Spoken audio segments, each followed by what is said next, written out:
Hello and welcome to the Indie Beginning podcast, episode 15, Subgenres. You can never write too many, or can you? Ben is working on a minor Cassidy indie emergency, so I'm taking over. His words, not mine. Everyone has a story to tell, but authors have an almost unlimited amount. Do they try to bend and mold their tales into one that fits their chosen genre, or do they grow and branch out? Does writing multiple genres affect your writing career? Listen along as we discuss this topic with last week's featured beginning author, M. Pepper Langlinais, as well as reviews left for her story, Brynnde. If you missed episode 14 or have not read the book, you can head back to that episode or purchase the book on Amazon. This episode is brought to you by our friends over at Burial Grounds Coffee Company. Check out their subscription service at burialgrounds.coffee. Whether your favorite flavor is I'm Not Perky, Madman, or you're like us and love a bunch of them, use their coffee subscription service to have those beans delivered on your schedule and for less. Remember to subscribe to the show on your favorite podcast platform and leave a review. You may also want to head over to acmbooks.com/indie-beginning, where you can find all of the episodes and more. Subscribe to the show on Apple Podcasts, Google Play, or your favorite podcast app to keep up to date with the show. We can also be found on your favorite social media platforms. And now for episode 15. Last week, we introduced the listeners to the indie story Brynnde by M. Pepper Langlinais. You spoke to the author. Why don't you tell us a little bit about her? Sure. Besides being an author, she's an award-winning screenwriter and produced playwright. She writes in a wide variety of genres, including mystery, fantasy, and historical romance. She earned a Master's of Arts from Emerson College and worked for Houghton, Mifflin, and Pearson before deciding to write full-time. Nice. Well, why don't we jump right into the reviews left for the story? Terry found it absolutely delightful. Miss Langlinais delivered a story full of love, humor, friendships, family, misunderstandings, proposals, and more. It was wonderful turning the pages to see what came next. I hope Miss Langlinais will continue with the series. All of the characters need a story as engaging as Brynde's and Garrick's. I look forward to reading them all. From Cyrene, this is a sweet and clean story with a light-hearted feel that is recommended on those cold days when you just want to curl up with a book. From an LAS reviewer, and LAS I found out stands for long and short, they wrote, "It's an unexpected gem. Brynnde will restore Regency's readers joy in reading and rejoice in discovering author Pepper Langlinais." Kai wrote, "But what really sold this to me was the sort of love being depicted. The major drawback of a Regency romance is, typically, that two people must fall in love in a series of crowded or chaperoned settings in a very little time. In this book, Brynnde and her love interest, Garrick, find a comfortable friendship wherein they can be themselves and at ease." Yeah, I have to agree with all these reviews. Normally, this is the part of the show where we get into what we thought about the book, but I thought today we'd listen to today I thought we'd get into the interview first that you did with M. Pepper Langlinais. Because a lot of the stuff that I want to say and that I know you want to say, she actually says right in her interview.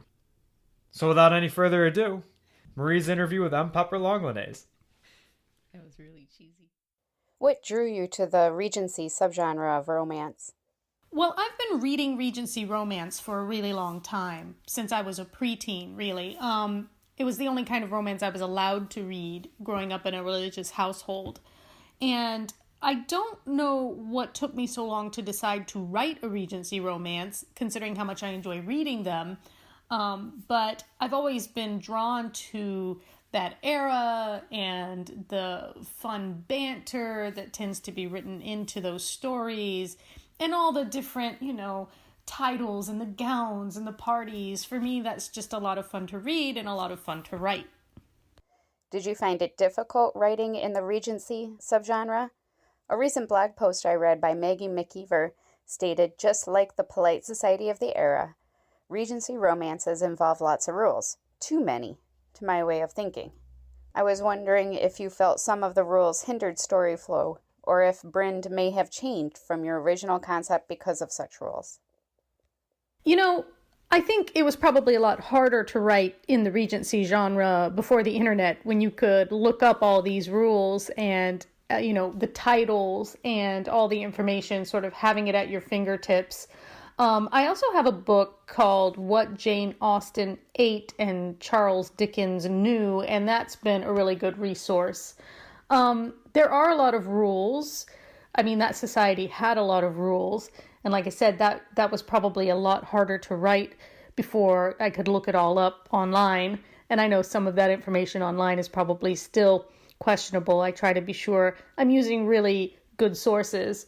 But I do remember when writing Brynnde, I got about halfway through the manuscript and realized I had all the forms of address wrong, and I had to go back and change the way people were addressing one another. That was quite a chore, but I was glad to get it right in the end, or I think I did. I hope I did, because I know readers can be, sticklers for that.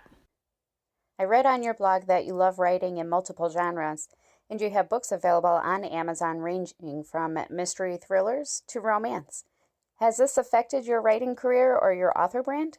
Do you feel that you lose fans from one genre to the next? Oh my God, this is such a fight between me and my husband, who's also my manager. He's in marketing. And he's like, pick a genre and stick with it. You can't build an audience the way you skip around. But I get bored writing the same kind of thing over and over. And I like to read so many different kinds of books, which makes me want to write a lot of different kinds of books. And that's probably hurt my ability to keep readers, I admit it. But that was a decision that I consciously made. I was like, I could keep doing this. My Sherlock Holmes stories did very well for me, and I could have kept writing them. But, when you feel like you're kind of dried up on that, you don't want to just churn things out for the sake of churning them out. So, I was like, well, I'll write this thing, I'll write that thing. I do think with Regency Romance, though, I may have found my genre because I really, really enjoy it. It's a lot of fun to write, and I don't want to say writing is ever easy, but for me, it flows more readily. And so I'm working on another one now, and I'm hoping that people who enjoyed Brynnde will like Faburn when it's done too. Do you have a preferred genre? One that you are most comfortable writing?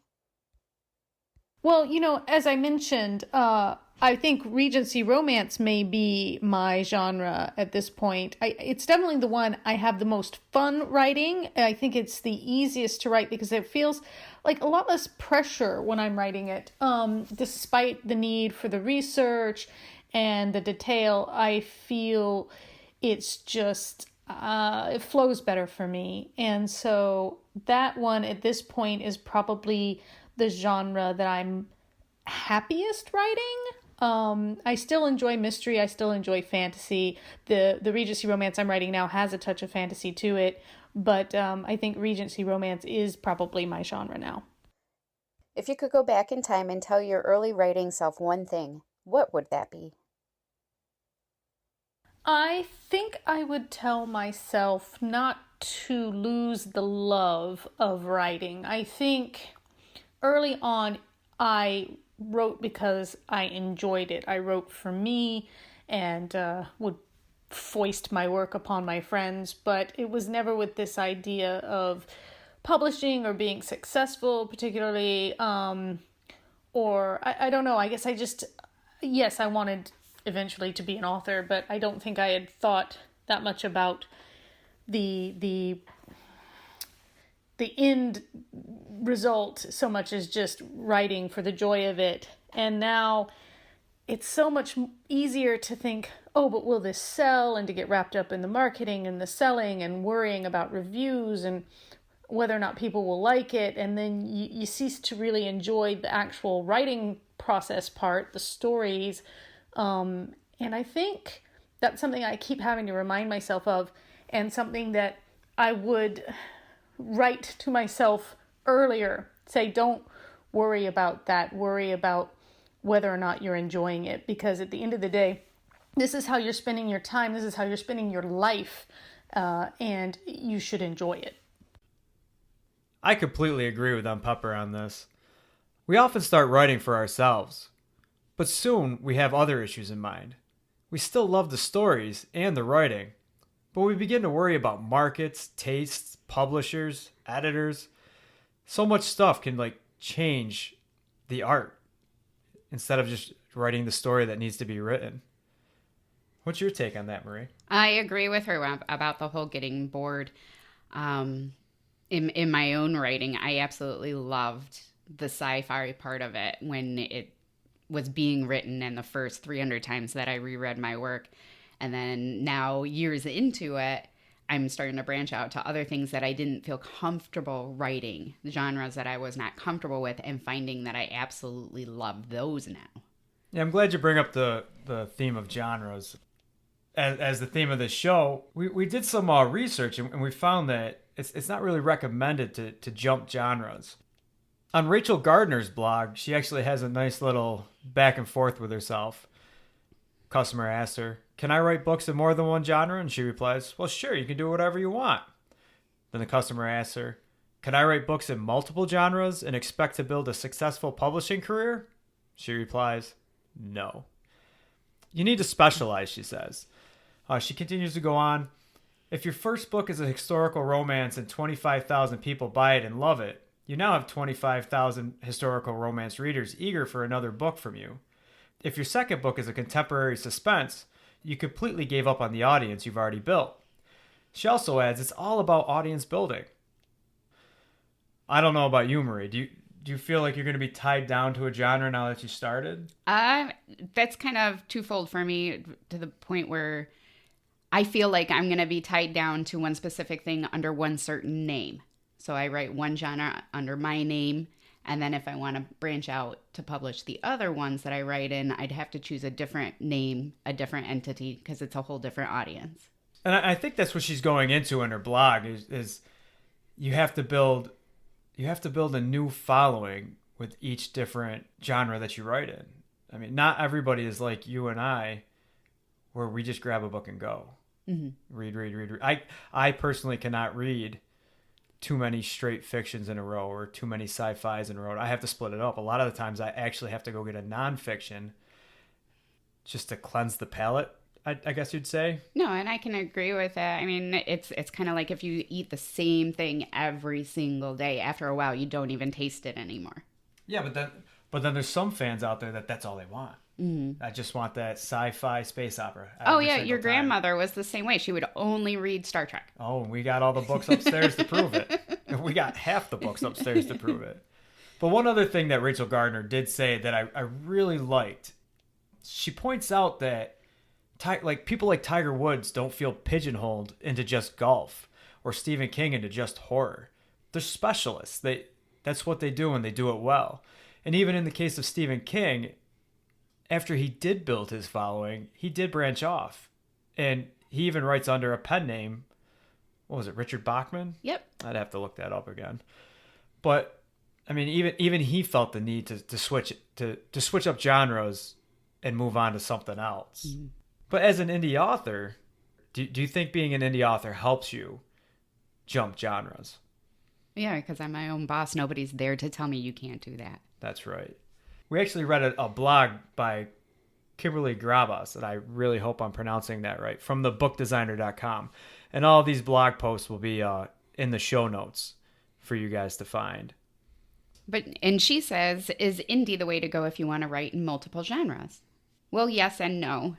Sure, you're able to write whatever moves you, but self-publishing only guarantees you have the opportunity to write and publish your work, not that it gets noticed or read. If you choose to diversify early, follow your muse and write primarily for yourself. You may have to accept that the road to fame and fortune, if that is your desire, will likely be longer and steeper than your specialized counterparts. If your focus is on serving your audience, defining a brand that makes you instantly recognizable, and cornering the market on a specific genre, just know that you may have to sacrifice some creative freedom to get there. Yeah, I really did enjoy this blog post that we read.